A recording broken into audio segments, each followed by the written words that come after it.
Midhaan sibiila lammeettu walitti gosuudha. Maqaa jijjiirratti maqaa saadaadha maqaasi.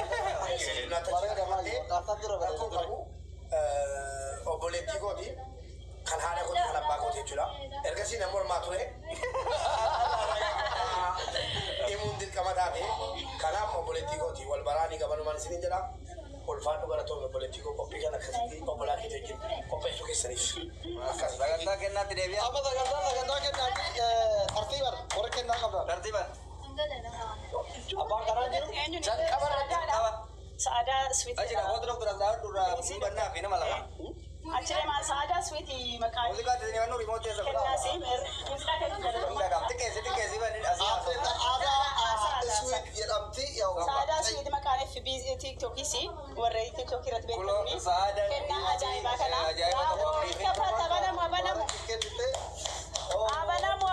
Abanamu. Yes, abanamu.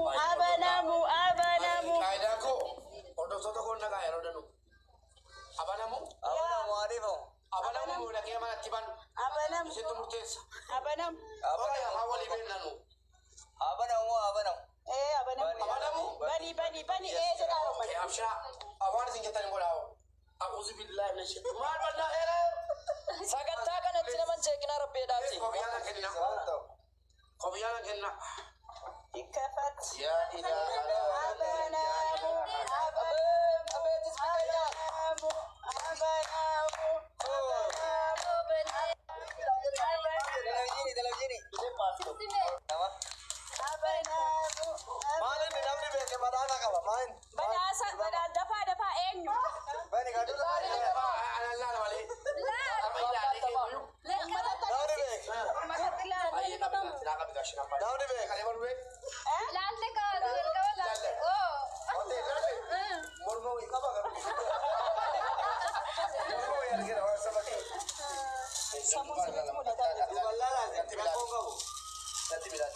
Asnaanne saagaa suuta jedhaati ummata waliin laaltu. Tuun laalin. Sabaa ilaalu. Ummata waliin laaltu. Ummata wajjin laaltu. As garagalchaa. Achi gargaaraa.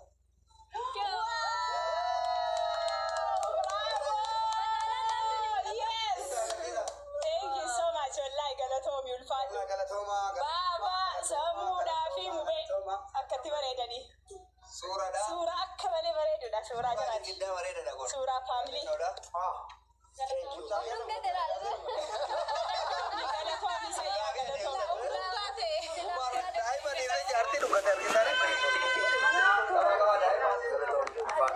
Itti kennaa itti aanu kan qabu saaliyaadha.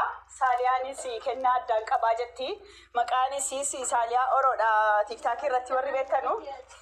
Yaa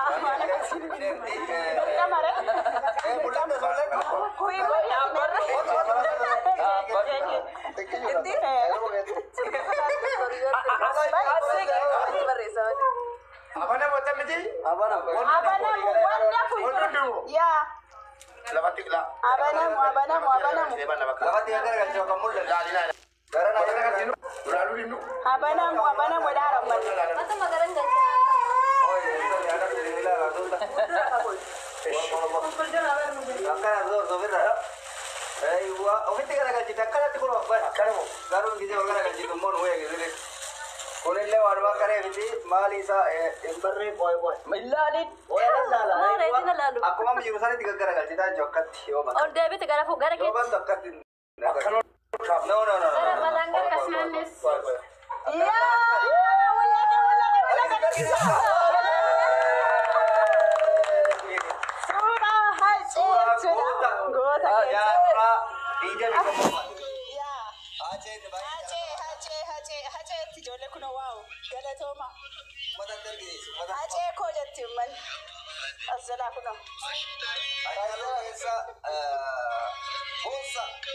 Ajaa'ibaati kun suuraa goota keenya. Dhugaa rabbii dubbatu. Galatoo misaaliyaa. Bakka ni acheedhaa qabu. Anaaf rabbii nu beekaa. Garuu akkamitti walitti fidanii. Siif mala bakka. Goota sanaa fi ana kana akkasitti walitti fidanii beeku.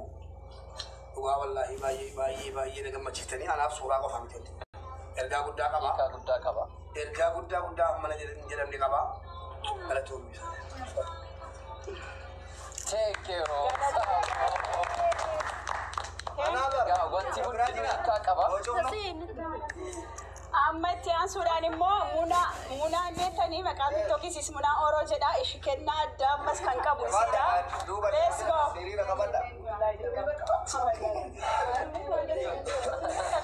Ayyamas kenna birat jira. Munaa yalla let's go. Jarana nuti akka badhaafamu follow miliyoona nu galchaa. Maal Let's go. Tisi akka kaameraa keessattu kennaa kan kee. Kenna asike muna. Abana muittani ka banne tu malalla. Bani jedhanii yeroo tokko. Wille beekam nammas maalummaa isaa. Banamu Iyyitii wayiiti kun waan dhugaa irratti fakkaata. rasaasa shukuti. Waan barbaade ta'u. Rasaasa shukuti kan ta'e. Wayitii mumbee. Amma si mul'anne barbaade. Sanan bala.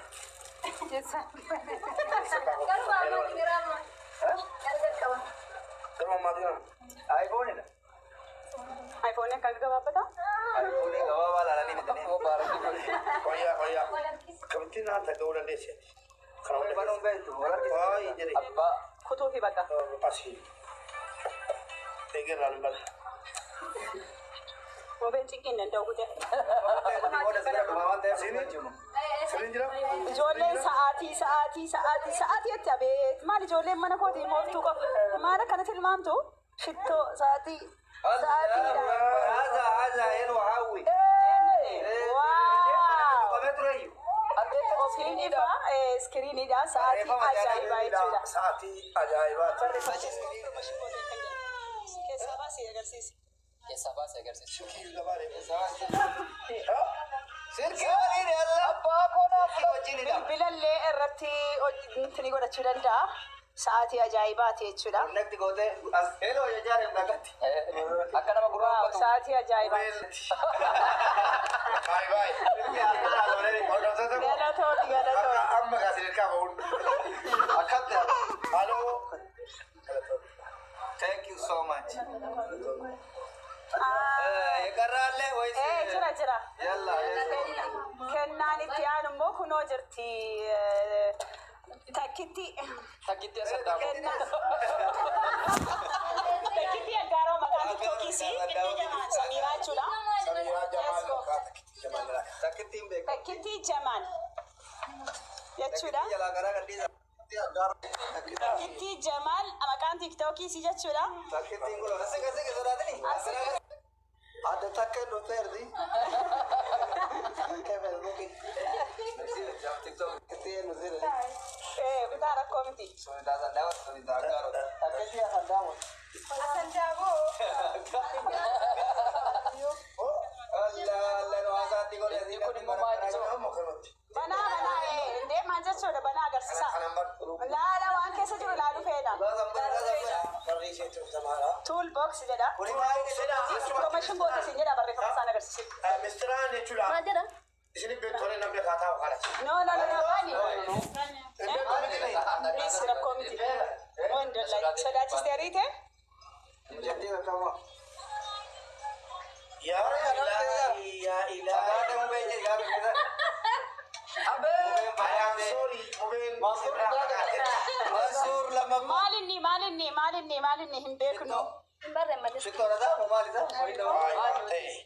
Taatee walumaa Ina laala. keessa taa'ee kan mansuur sana shikkoora taa'u. Waaw. Keekii irratti hin godhin. Mubeen Mansuur neenyi sanni jedhu jechuudha. Mubeen jedhaara. Rabbi si haa hojjetu. Wallaahi galatoomi. Faaduu sin jenna. Hedduu galatoomi. Dumeera meeshaa.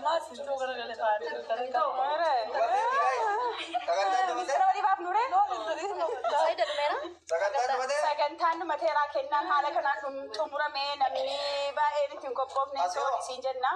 Ani wallaa laazim kennaan xalabadhe Itoophiyaa irraa dafee na dhaqqabuu dide yeroo biraa immoo sagantaa akka kana beessee kennaan kan kee gaafa innis dhaqqabeetti awwaadaa akkuma si seenatti siif himti. Laayikii namni kumaa furnaa fiddanii achirratti kennaati yaada obboleettiin isaa jechuudha. Isiniin jedhu ani immoo ammatti waa tokko itti si qophoofne isuma si argaata miskiina kana haati manaa kootu isuma si argaata miskiina kana waan sinii kenninu qabnu jaalala sinii kennina isin jaallannaa isin kabajna rabbiin ol isina qabu akkasitti nu kabajanii affeerraa kana qophii kana nu qopheessuu keessan kennaa iyyuu barbaachisu ture akkasitti bareechisanii kabajaa nutti gootanii bakka kanatti nu waamtanii walitti qabamtanii yeroo keessan guddanii yawwana yoo miti yaaduu keessan akkasii cinqamtanii beekaa keessatti waa qopheessuun akka inni wal namaan qixxaanne hin beekna beellama meeqaan akkasitti cinqamtanii qophii kana qopheessanii sarpiraayizii gochuu keessanii fi galatoomaa rabbiin waan isin jaallattan hundaan sarpiraayizii isin godhu jedha ulfaadhaa galatoomaa hordoftoonni keenya warra isin dhuftanii naa gammaddan rabbiin waan ka'eeriyaan isin gammachiisu jedha ulfaadhaa galatoomaa. Ulfaadha galatooma amma waan jare no qopheessite private dha nyaanna ga nyaanna nulle. Inni kun osoo hin lumiini jechuun kun qaba uummata kanaaf. Yalla. Waliigalatti. Akka waliigalaatti namni feesbuukii irratti mubee beektanu yuutuubii irratti tiiktaakii irratti beektanu mubee waggaa 2 dura jechuudha sagantaa wayii qopheessinee sagantaa galatoomii mubee jennu qopheessinee turre sunis waggaa 2ffaan isaa hadhaa saniif guyyaa hadhaa buufannee waggaa 2ffaa isaatii mee warri komentii kana jirtan hundumti keessaniyyuu yoo dhugumatti mubeen guyyaa tokko saba kanaafi waan gaarii godheera yookaan immoo dhugumatti mubeeni nama ati beektu tokko rakkoo keessaa fureera yookaan immoo kadhatee laayivii irratti dhufee kadhatee nama tokko rakkoo keessaa baaseera jettee yoo itti amanta ta'e galatoomi mubee jecha jedhu komentii jalatti arguu feena isinis galatooma. Waggaa 2ffaa isaatu har'a. Dhugaa waan haasa'utu. Waggaa 2 kanaasi waggaa 2 hadhaati. Feesbuukii koo warri qabdan argitaniittu natti dhufee Israel. Waggaa 2 hadhaa kan doktor Asli ibsaa reedii taanee koo kana galatoomi sagantaa galateeffannaa akka kan yerootti naa qopheessan yeroo jiran kuni ammas kan raafatu wallaahi dhufeenaan sheer godhe of jalatti galatoomaa ulfaadhaa. Artisi kanatti maamuu. Dabalataani carraadhuma kanatti fayyadamne siqee mubee. Maan gara Lama koo afurii qaba jira jarraa ani tana jarraa fuudhallee qabatas malee. namni singilii taatan namni jaallatta keessaa naquun nama isa namni dingilii taatan keessaa naquun namuu dandeessu carraa kanatti fayyadama. Si mucha maal taateetti rabbeen Ayyadeemtu tokko. carraa kanatti fayyadamee mubee galateeffachuun barbaadaan akka nama dhuunfaa tokkootti dhugaa dubbachuudhaaf taanaan mubeen anaaf abbaa lammaffaati jechuun nan danda'a biyya baqaa kana keessatti baay'ee na wajjiniin dhaabbateera yeroon sirba hojjennu yeroo waan barbaachisaa hojjennu yeroo baay'ee ati qo'ee mucha maal እና carraa kanatti fayyadamee anis galateeffachuun barbaada waan baay'ee naa ta'e yoo rakkadhe Irrifata isaa irrifata. Qabsaa jirtu. እና biyya baqaa kana keessatti ana qofa osoo hin taane nama hedduu bira dhaabbachuudhaan beekamaan akka dhuunfaa kootiitti galata guddaa isaan irraa galata guddaa naaf ooleeti jira galatoomii mubee jechuun barbaada. Thank you. Egaa daawwattoota keenya kabajamoo artisti keenya artisti isa Zainuu miira keessa galee abbaa lammaffaa arginaan boo'ee bu'amee kaameraan nu gore nuti immoo warri qabsoo kanarratti waggaa dhibba barannee rabbiin waa'ee garaa nu jabeessee hin boonnu waan ta'eef no problem namni abbaa ilmi abbaa yoo argu akkanuma happy. He is so happy for his your the second father. Ingilizanya beda ka በጣም ከባድ ንግግር ነው the second fathers አርጌ ቦይ በጣም እናመሰግናለን እናከብራቸዋለን ሰጋታን ከና አጣ ጋራ ጎረባቲ ዴማ አስራን ዮ ጅራተለ ብደን ቆጳይራ ኡጆለ ማና ማዳም ከረ ወጋሻ ወጋ ቁረን ብደን እርግን ጅርታ ዋንተ ብደን እንትን አጋርቲታ ያቹ ይንበርባሉ ፎርማን ከነ ማለት ሙባረክ ጋስቲዮ እስኒ ባነ ይሰዮ ዮ ጋስቲ እስኒ ባይለ sagantaan million 1 million mubee jedhu ka hiriyoota obboloota isaatiin qophaa'ee asirratti raawwata ani gaazexeessaan keessan ka yeroo fuudhaa fi heerumaati sagantaa garaagaraa irratti argamu fixadheera warra nagaa rabbi nu agaru rabbi fuula ifa hundi keessanuu galatooma mana hubeetti tolan dandeessa. Mana kona beeksisa